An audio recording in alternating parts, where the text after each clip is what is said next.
avec vous, on va entrer dans le détail du texte, le détail juridique, évidemment. Vous êtes tous les deux avocats au cabinetage. On l'a dit, l'application de ce texte est parfois complexe à mettre en œuvre. Première question, comment se traduit ce principe de responsabilisation dans les faits, dans l'organisation de l'entreprise? Comment est-ce qu'une entreprise devient responsable de ces données? Bonjour Florian, bonjour tout le monde. Le principe de responsabilisation, c'est le principe de accountability dont on vient de parler à l'instant avec Monsieur Lessy. Je vais essayer d'être la plus concrète possible pour tous les gens qui sont là, parce que c'est un peu ce qui les intéresse, et c'est les questions que nous avons au quotidien. Qu'est-ce qui se passe aujourd'hui? Globalement, vous avez très schématiquement deux sortes de données. Des données dites classiques, données d'identification par exemple, et des données dites sensibles, données de santé, données liées aux infractions pénales, aux mesures de sécurité, données liées à l'appartenance à un parti politique, à la race, au sexe, à la religion. Ce sont des données sensibles, deuxième catégorie. Pour les données dites classiques, on a aujourd'hui un système de déclaration préalable à la CNIL. Et une fois qu'on a fait cette déclaration préalable, on referme le dossier et globalement, tout est terminé. Pour les données dites sensibles, aujourd'hui, on a un régime d'autorisation, une demande d'autorisation à faire auprès de la CNIL. Et tant que nous n'avons pas obtenu l'autorisation auprès de la CNIL, on ne peut pas lancer le traitement des données. Qu'est-ce qui se passe demain? Qu'est-ce qui change demain? Pour les données normales, classiques, demain, le système de déclaration va disparaître. Et ça va être remplacé par quoi? Ce que nous dit le règlement, c'est ce principe de conformité, de responsabilité à tout moment, dès la conception du traitement de données et pendant toute la vie du traitement de données. Et qu'est-ce que le règlement donc a prévu? C'est ce registre, ce fameux registre dont tout le monde parle, le registre de traitement des données. Et ça va être quoi ce registre concrètement? Je vais essayer de vous l'expliquer. Qu'est-ce qu'on met dans le registre? Dans le registre, on va mettre d'abord les finalités du traitement. Pourquoi est-ce qu'on traite de la donnée personnelle? Qui vont être les personnes concernées dont les données vont être posées dans ce traitement, qui seront les destinataires de ce traitement de données. À qui est-ce qu'on va envoyer éventuellement ces données? Est-ce que ces données, elles vont être transférées dans des États tiers? Est-ce qu'on va envoyer ces données aux US ou en Asie? Quelle sera la période d'effacement des données? C'est important aussi pour la personne privée de savoir quand est-ce qu'on va effacer ces données, combien de temps on va les garder, quelle sera la politique de conservation et d'archivage. Et surtout, quelles sont les mesures de sécurité que l'entreprise a prises pour protéger les données. Donc c'est tout ce qu'on va trouver dans ce registre demain. Ça, c'est pour les données classiques. Et pour constituer ce registre, j'aimerais attirer votre attention. C'est qu'il va falloir, à un moment donné qui n'est plus très lointain maintenant, dans les prochains jours, dans les prochaines semaines, dans chacune de vos entreprises, si ça n'a pas déjà été fait, effectuer une cartographie de vos données, des traitements de données que vous effectuez. Pour effectuer une cartographie, ça veut dire qu'il faut aller dans chaque société, dans chaque filiale, dans chaque succursale, dans chaque bureau de représentation, dans chaque établissement secondaire. Et ça veut dire quoi? Ça veut dire que pour identifier ces traitements de données qui sont partout dans l'entreprise, comme on le disait à l'instant, il va falloir embarquer tous les salariés. Ça veut dire que chaque salarié de l'entreprise doit avoir au moins une petite idée de ce qu'est le GDPR, une petite idée du fait que chaque entreprise traite de la donnée tous les jours. Et on sait très bien, parce que c'est l'expérience qui parle, que dans certaines entreprises, le niveau de top management ou de middle management est impliqué dans le traitement de la donnée, mais pas tous les salariés. Et il sera extrêmement difficile, si on ne fait pas ça, et si on ne donne pas des e-learning aux salariés ou des moyens d'information, d'avoir une vision exhaustive de ces traitements de données. Ce qui peut s'avérer par la suite un peu compliqué pour se mettre en conformité. Ça, c'est pour les données normales. Pour les données sensibles, donc je répète, les données médicales, les données de santé, les infractions pénales, les mesures de sécurité, toutes les données un peu particulières sur l'individu. Demain, quand on va vouloir lancer un traitement de données et qu'on va penser qu'il représente un risque élevé pour les droits fondamentaux de la personne, pour les droits et libertés de la personne, on va devoir mener une analyse d'impact. On en parlait à l'instant. L'analyse d'impact, on va la faire seule ou avec l'accompagnement du régulateur, et c'est même plus sage d'aller voir le régulateur parce que c'est toujours un peu particulier et un petit peu sensible. qu'est-ce qu'il va y avoir dans l'analyse d'impact? Pour reprendre un terme qu'on entend beaucoup, c'est le privacy by design qui doit être étudié dans cette étude d'impact. Voilà, dans l'étude d'impact, c'est un peu la concrétisation du principe de privacy by design, qui est le principe de dire que le traitement de la donnée, lorsque l'entreprise a un projet quel qu'il soit, doit être au cœur de ce projet. C'est-à-dire que si l'entreprise, par exemple, a un projet demain de restructuration, il faut que l'entreprise immédiatement se dise est-ce que ça impacte le traitement des données personnelles que je traite aujourd'hui? Quel impact pour mes données personnelles? Si l'entreprise ne le fait pas, elle n'aura pas respecté ce principe de privacy by design. Et l'analyse d'impact qui va justement mesurer dès la conception du traitement de données, si les données recueillies sont bien nécessaires, quelle est la proportionnalité des données recueillies en fonction de la finalité du traitement, quels sont les risques associés à ce potentiel traitement, quelles mesures de sécurité on entend prendre pour éventuellement faire face à ces risques en amont de la mise en œuvre du traitement. Ça, c'est exactement le principe de privacy by design. Et la dernière chose que j'ajouterais, c'est qu'il est lié aussi au principe de privacy by default dans le règlement, qui est lui le principe qu'on appelle de minimisation, c'est-à-dire qu'en fait, en fonction de la finalité du traitement, ce que les entreprises doivent faire, c'est collecter le minimum de données possible pour parvenir au traitement, c'est-à-dire que celles qui sont strictement nécessaires pour parvenir à la finalité du traitement. Voilà. Guillaume Flambard, on va revenir un peu sur ces études d'impact. Oui. Dans quel cas précisément est-ce qu'elles seront obligatoires ? Oui, bonjour. Le règlement nous dit que l'étude d'impact devra être déclenchée quand il y aura justement un risque élevé pour la protection du droit des personnes. Donc toute la question, notamment, sera de déterminer à quel niveau se situe ce risque élevé pour la protection du droit et des libertés des personnes, sachant que derrière, dans le contenu même justement de l'étude d'impact, il y aura à décrire quelle est l'opération envisagée, quels sont les traitements et les finalités justement de traitement envisagés. Il y aura justement à mettre en évidence l'intérêt légitime du traitement, donc associé à la finalité du traitement, quel est mon intérêt légitime à mettre en œuvre ce traitement. Et dans ce cas, ça peut être quoi ? Je sais qu'il y a un business à faire si je traite ce type de données-là, c'est un intérêt légitime ? C'est un intérêt légitime. J'ai en tête, pour l'avoir partagé il y a quelques jours avec une entreprise, je peux citer un exemple.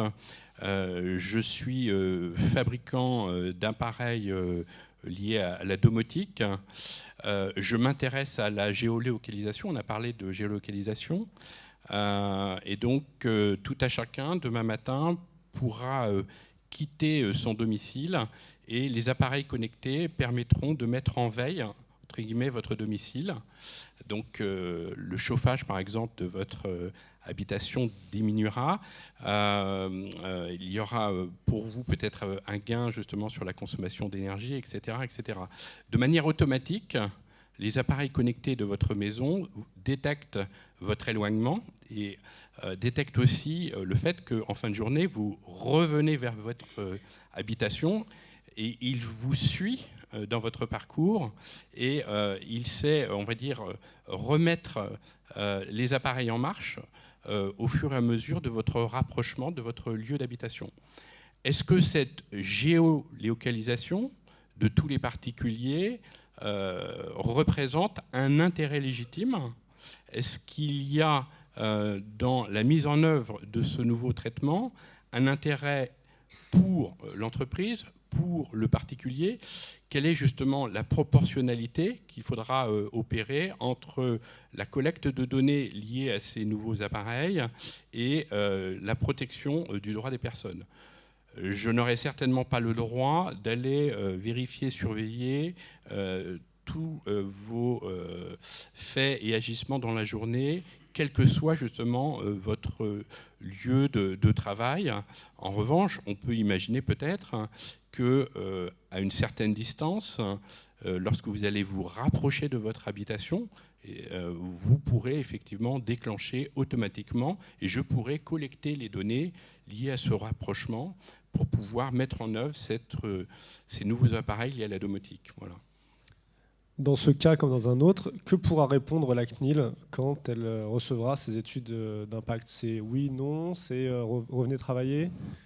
Alors, la CNIL pourra être consultée justement préalablement à la mise en œuvre du traitement sur ces analyses d'impact lorsqu'il y aura justement un risque élevé lié aux droits et aux libertés, et elle pourra instruire entre guillemets ce risque élevé, et elle pourra vous guider dans l'évaluation de ce risque. Il y aura entre le responsable de traitement et la CNIL une itération sur l'évaluation de ce risque et les mesures justement à mettre en œuvre, à la fois techniques et organisationnelles, pour rester respectueux de la protection des données. Un autre point important de ce règlement européen, c'est la sécurité des données personnelles. Le régulateur entend s'assurer que les entreprises protègent les données de leurs consommateurs, de leurs salariés. Alors, quelles sont les obligations d'une entreprise? Quelles sont les nouvelles obligations d'une entreprise sur ce point? Les nouvelles obligations d'entreprise sur ce point, elles sont assez simples. Alors moi, je vais d'abord parler du responsable de traitement qui relève de la CNIL, puisqu'on est en France. Donc en fait, en cas de violation des données personnelles, à partir du moment où le responsable du traitement des données en a connaissance, il doit, dans les meilleurs délais ou dans la mesure du possible, dans les 72 heures, alerter la CNIL et l'informer de la violation des données personnelles dont il a été victime. C'est un délai quand même relativement court. Et donc, il faut s'y préparer. Et effectivement, il faut avoir prévu des procédures. Pour ça, la CNIL vous aide, puisque je crois que sur le site de la CNIL, il y a déjà des modèles de notification. En gros, qu'est-ce qu'on doit notifier à la CNIL? Qu'est-ce qu'on doit mettre dans une notification? Quand on envoie à la CNIL, on l'informe de la nature de la violation, de la catégorie de personnes concernées, du nombre de personnes concernées.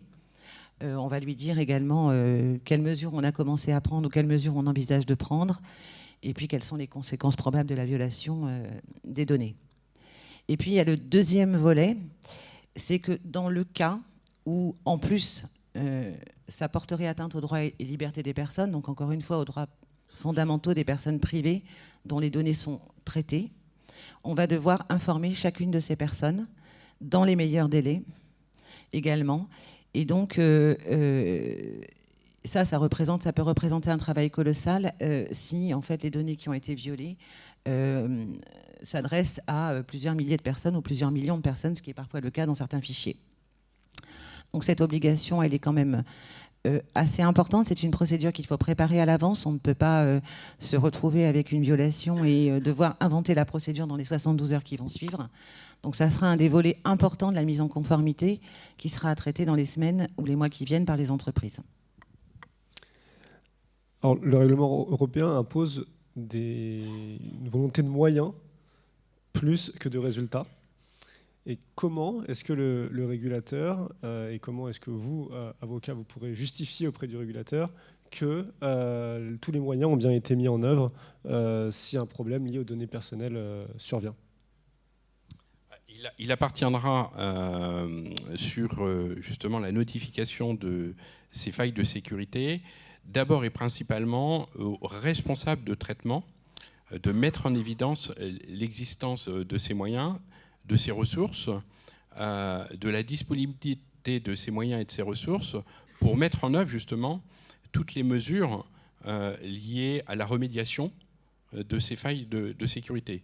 Et du point de vue juridique, avoir aussi en tête que c'est une obligation entre guillemets principale qui incombe aux responsables de traitement, même si on a un binôme dans le traitement. On a évoqué tout à l'heure le binôme responsable de traitement et prestataire sous-traitant. Cette obligation justement de notification, aujourd'hui, elle incombe d'abord et uniquement aux responsables de traitement. Le prestataire sous-traitant, lui, aura, si la faille de sécurité trouve son origine, par exemple, chez ce prestataire sous-traitant, à informer le responsable de traitement. En revanche, il aura aussi, même s'il ne fait pas de notification directe à l'autorité de contrôle, à mettre en œuvre et à pouvoir justifier de tous les moyens et de toutes les ressources mises en œuvre justement pour remédier à cette faille de sécurité. Il y a bien là une responsabilité entre guillemets conjointe entre le responsable de traitement et le prestataire sous-traitant. Tout à l'heure, vous animerez tous les deux un atelier encore plus pratique sur la conformité juridique à ce règlement. Pour nous donner envie, pour un petit teaser, quels sont les 4 chantiers prioritaires à mettre en œuvre là, dans les 6 mois qui restent? Alors, si je peux me permettre juste une seconde, on va reprendre le premier chantier prioritaire. Il est impératif de définir qui sera le chef d'orchestre ou le pilote. On parlait tout à l'heure de la gouvernance du chantier. Il faut définir qui va mener le projet de mise en conformité au GDPR. Il faut désigner le DPO, ou si ce n'est pas le DPO, au moins un chef de chantier qui va piloter jusqu'à ce qu'un DPO soit nommé. C'est la première chose, parce que je crois aussi que lorsque on embarque dans une démarche et qu'on la pilote, on est embarqué et on n'en sort plus. Donc ça, c'est le tout premier on the top, et après, il y en a d'autres. Guillaume? Les autres chantiers, au-delà de la gouvernance, effectivement, et la désignation de ce pilote et de ce chef de file pour organiser et gérer le traitement des données à l'intérieur des organisations du secteur privé, mais aussi du secteur public. Ne pas oublier aussi que ce RGPD vise aussi à s'appliquer auprès de tous les acteurs du secteur public. Eh bien, ça sera d'abord et avant tout, justement, l'opportunité de recenser tous les traitements de données à caractère personnel, à l'intérieur de l'organisation. Et au-delà de ce recensement, effectivement, de préparer la constitution, l'élaboration du registre de traitement qu'on évoquait tout à l'heure. Et au-delà, on va dire, de ces actions prioritaires et qui viennent en premier dans le programme de conformité, effectivement, mettre en œuvre ensuite une gestion de projet. Le RGPD, c'est aussi un projet d'entreprise à part entière. Et donc, mobiliser les moyens, les ressources autour de la gouvernance qui aura été faite, autour justement du recensement qui aura pu être fait des traitements de données, pour élaborer à travers une analyse des priorités, des actions prioritaires et une feuille de route associée à ces actions prioritaires. On a dit tout à l'heure, la CNIL l'a évoqué, qu'il faut mettre en avant justement une démarche.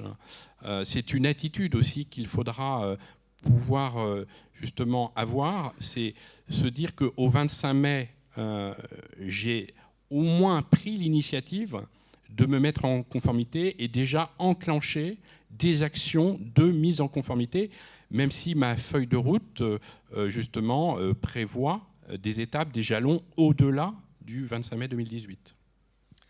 Merci beaucoup.